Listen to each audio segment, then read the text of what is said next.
Halo semuanya, kembali lagi bersama podcast Suara Pasar. Hey. Hari ini kita bersama-sama dengan Kakak Akmal. Thank you for having me. Jadi dia itu adalah seorang CEO dan juga founder dari Rappo Indonesia. Alhamdulillah. Halo Kak Akmal, apa kabar? Kabar baik semuanya. Jadi hari ini kita akan diskusi singkat aja sih, Ya. terkait bagaimana sih sebenarnya marketing in 2026. Oke. Jadi marketing itu adalah sebuah topik yang pastinya akan selalu menarik ya, Kak Akmal. Karena di setiap company pasti memiliki cara ataupun juga strategi untuk navigasi dirinya di dunia marketing yang sangat saturated saat ini. Betul. Dan saya lihat kalau misalkan Rappo itu punya cara yang sangat unik. Ya, mastermind di balik seluruh cara unik dari Rappo untuk melakukan kegiatan marketingnya itu ada di sini Kak Akmal nih bersama timnya.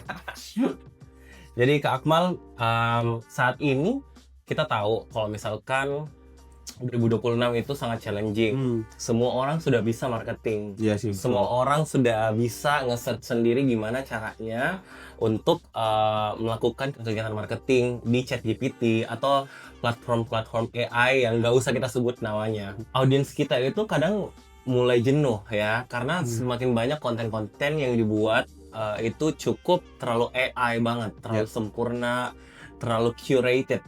Sebagai CEO yang membangun Rappo secara organik dengan napas pemberdayaan perempuan pesisir, bagaimana sih seorang Akmal Idrus itu melihat peran storytelling yang menyentuh sisi human untuk bisa menembus ataupun juga menjadi relevan di momentum pasar saat ini? Oke, wah ini menarik banget pertanyaannya. Halo Suara Segala. Jadi gini ya, ini menarik. Jadi teman-teman kalau kita lihat memang kalau saya sih ya ada pergeseran gitu. Kalau kita melihat bagaimana konten marketing beberapa tahun sebelumnya dengan konten marketing yang sekarang. Kalau dulu mungkin butuh effort gitu kan untuk membuat sebuah karya yang sempurna. Sehingga karya-karya sempurna itu sebuah prestis gitu kan untuk brand. Gitu ya. Wow kan. Tapi pada akhirnya dengan banyaknya teknologi yang sekarang berkembang, rasa-rasanya konten yang terlalu sempurna itu justru terlihat tidak effort. That's the point. Kenapa? Karena ada banyak aplikasi yang bisa digunakan, ada banyak tools-tools yang bisa dimanfaatkan, sehingga itu jadinya saturated. Dan akhirnya kita merasa bosan, karena sisi originalitas akhirnya hilang. Dan kalau kita lihat sekarang justru konten-konten yang receh, yang bahkan raw gitu ya. Iya, kurang dipersiapkan kesannya, walaupun itu dipersiapkan ya, tetap dipersiapkan justru itu yang justru kayak naik gitu kan. Karena kenapa? Justru sekarang semuanya kan robot. Sekarang kita mencari nih sisi-sisi humanis justru, ya kan? Betul. Karena justru konten-konten yang menyentuh, yang relatable dengan kondisi saat ini, justru itu dibutuhkan. Karena sekarang kan orang semuanya kayak mau itu desain, mau itu suara, mau itu apapun lah ya, visual dan segala macam, semuanya kan bisa di-create melalui robot gitu kan. Iya. Jadinya kayak sekarang kita justru butuh yang manusiawi, dan mungkin dulunya berbeda. Kalau dulu mungkin semuanya kan manusiawi banget gitu kan. Jadi sesuatu yang robotik, sesuatu yang baru, dan itu buat kita interest, iya kan, exciting dan segala macam. Mungkin seperti itu sih. Nah, kalau di Rappo sendiri, kami cara menceritakan tentu secara manusiawi juga, secara humanis gitu kan. Jadi kita mau bahwa orang-orang yang mengikuti Rappo ini bukan hanya memahami bagaimana produknya saja, karena orang-orang sekarang juga sudah mulai lebih curious gitu, kayak lebih penasaran lah gitu kan dengan the story behind the brand gitu kan. Jadi ya kami menceritakan seperti apa sih di balik layarnya, siapa yang membuatnya, bahkan seterbuka apa materialnya. Karena orang-orang juga sekarang pakai produk ya, mereka tuh merefleksikan value-nya sama gitu. Jadi ketika mereka merasakan wah produk atau brand tersebut sesuai dengan value saya, itu yang cocok buat saya. Jadi bukan hanya soal end result-nya itu bagus atau tidak, tapi dibuat bagaimana itu diciptakan, itu yang dibutuhkan. Dan tentu prosesnya itulah yang jadi konten untuk saat ini, dan itu lebih sederhana justru, nggak yang iklan banget. Karena mungkin kalau lihat sekarang konten yang kayak profesional banget, iklan banget, Profesional banget. itu justru kayak boring ya sih? Iya, kayak biasa aja gitu Skip, ya. sorry ya, bukan berarti Bukan kurang berarti bagus. jelek, Ya. guys, tapi Ini lebih preferensi dengan Preferensi. adaptif yang sekarang kayak gitu sih. betul. Di audiens yang sekarang itu memang Iya. cari raw, bagaimana itu honest dan Iya. truthful. Betul. Betul-betul bisa langsung relatable sama masyarakat, dan sepertinya itu juga yang sedang dikerjakan Rapo saat ini ya. Betul. Memastikan orang-orang semua itu bisa memahami tanpa perlu mengiklankan hardcore selling gitu ya. Ini saya mau cerita sedikit ya. Boleh. Karena di Instagram itu kan banyak sekali sekarang konten-konten generate dari AI. Betul, banyak banget. Dan justru kayak kadang kita sudah bingung gitu kan untuk melihat mana sih yang real, mana sih yang tidak real, karena sekarang pun generate dari AI itu asli gitu, kayak Iya. benar-benar kayak hampir nyata gitu kan. Kayak orang sungguhan. Iya. Nah, tau nggak? Ini saya justru sekarang beralih ke Facebook loh. Oh iya. Nonton Facebook, jadi kayak di situ kan sorry Itu tuh kan saya. boomers ya. Iya, di situ kan Isinya. banyak kayak postingan misalnya kehidupan di daerah, orang kan pakai Facebook. Iya. Itu kan kayak ya udah kayak landscape desanya kelihatan jelas tanpa diedit berlebihan. Jadi kayak saya lebih menikmati itu sebuah hal yang Realness. natural. Kayak gitu sih. Jadi memang ternyata platform tertentu itu tetap Iya. menyediakan sense of reality-nya ya, Reality-nya, betul. dibandingkan platform lainnya yang mungkin terlalu curated. Iya. Gitu ya. Kayak gitu. Pertanyaan kedua nih Kak Akmal. Sekarang tuh ini pertanyaan agak berat ya. Oh, ambil nyontek. Oke, jadi sekarang tuh semakin banyak konsumennya kita itu merasa bahwa company mereka itu anti greenwashing. Ya. Yang dimaksud anti greenwashing, saya yakin Kak Akmal tahu banget bahwa company-company itu kadang menyusuri sisi sustainability hanya untuk sekedar Branding. branding bahwa mereka itu sustainable. Iya. Bagaimana sih Rapo bisa tetap accountable dan juga transparan dalam menunjukkan bahwa impact yang dihasilkan itu memang nyata dari setiap produk daur ulang tanpa terlihat Iya. bahwa sekedar jualan sustainability. Ya, jadi memang bisa dibilang sekarang sebagai konsumen kita harus lebih skeptis ya. Dan memang pentingnya bagaimana kita bisa menceritakan prosesnya dari sebuah konten yang kita hasilkan dari brand kita, karena gitu orang mencari tahu gitu. Nah, mungkin ini saya luruskan ya. Apa sih perbedaan antara greenwashing dengan benar-benar yang purely menjunjung tinggi nilai-nilai dan value atau sustainability di sini ya.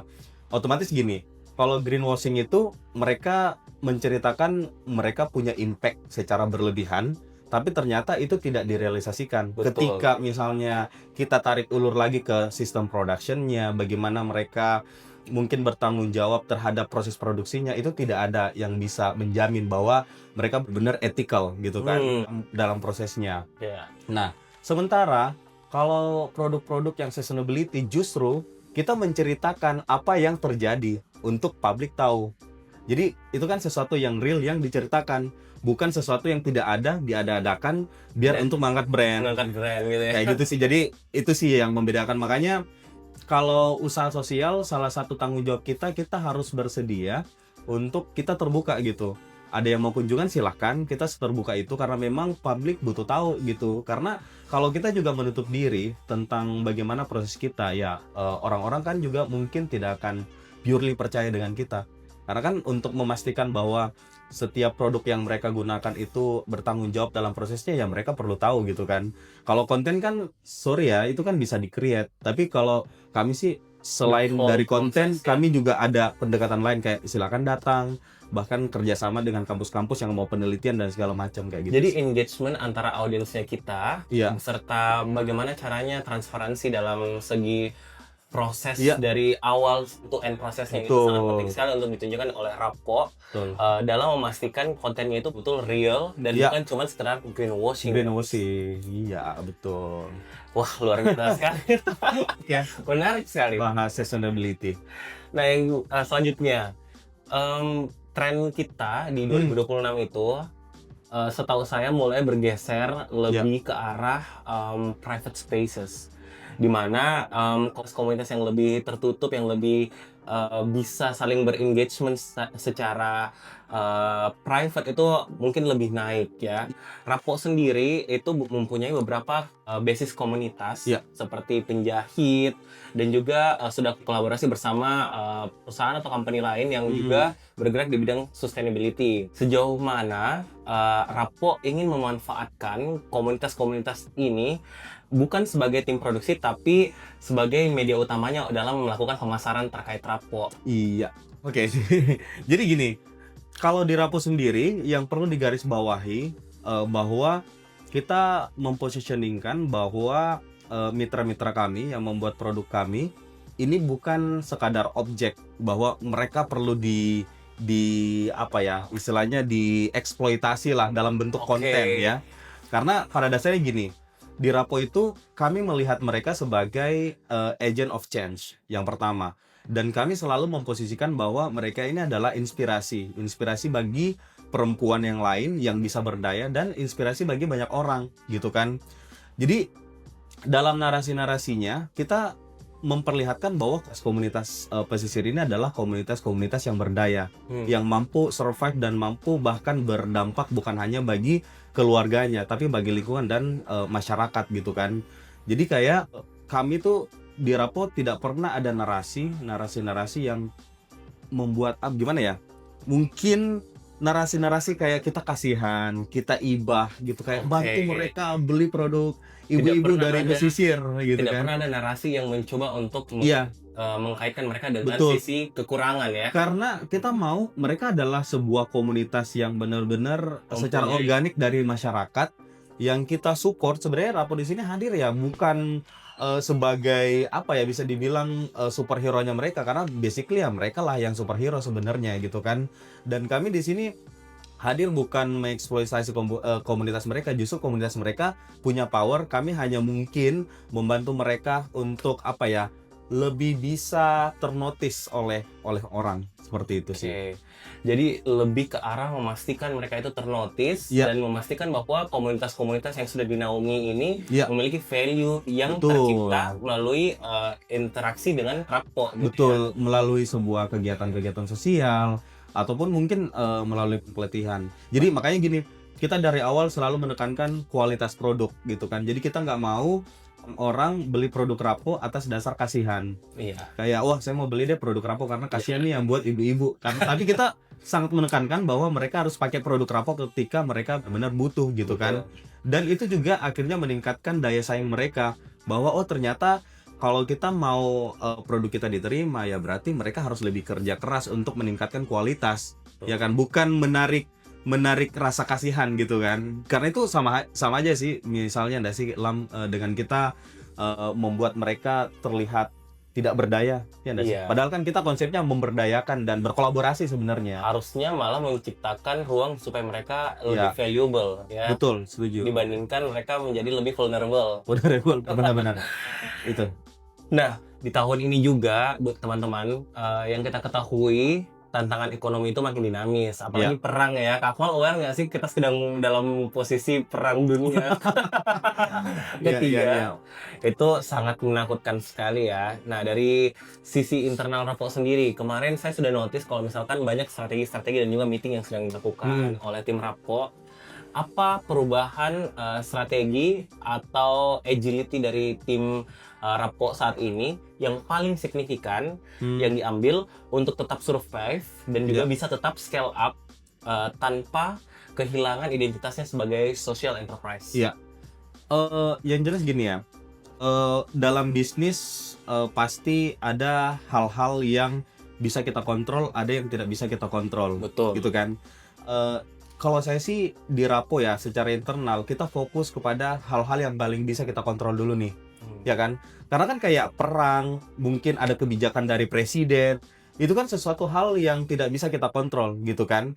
Nah, kalau saya biar kita juga bisa adaptif gitu kan, dan kita bisa survive, yang paling penting kita fokus ke hal-hal yang bisa dikontrol. Apa yang bisa dikontrol? Kualitas, bagaimana SDM kita, peningkatan, bagaimana kualitasnya, terus konten kita bisa menarik, bagaimana secara finansial itu pengaturannya bisa bisa diatur mungkin untuk 1-2 tahun, 5 tahun, bahkan 10 tahun gitu. Jadi ya kalau kami sih lebih mempersiapkan hal-hal yang bisa dikontrol. Jadi buat teman yang punya bisnis yang worry wajar sih ya, Lam ya. Iya, Worry dengan worry itu sekarang perang di mana-mana, mungkin gasoline harga juga, naik. harga naik. Iya kan, itu kan wajar. Cuman kalau kita fokus kepada hal-hal seperti itu, kita akan meninggalkan esensi-esensi yang sebenarnya kita bisa fokus untuk benahi. Karena kalau kita hidup dalam kekhawatiran, justru kita tidak melakukan sesuatu gitu. Padahal kan sebenarnya ada banyak hal yang bisa dilakukan dibandingkan kita stay untuk worry dengan segala kehidupan. Karena kan namanya gini, kehidupan kan pasti berubah gitu kan. Pasti kan bahkan pola bisnis yang sekarang kita atur dengan beberapa tahun kemudian pasti berubah. Jadi Betul. kayak perubahan itu hal yang wajar, mau itu perang mau nggak perang Mau pasti harus perang ataupun hal lain Iya kan? yang akan melakukan perubahan. pasti akan ada perubahan. Changes is always Betul. Jadi ini kebetulan aja perang. kebetulan aja Iya. yang merubah kita dengan konsep perang gitu. Iya. Tapi even tidak ada perang pasti akan berubah kok. Jadi kenapa harus takut?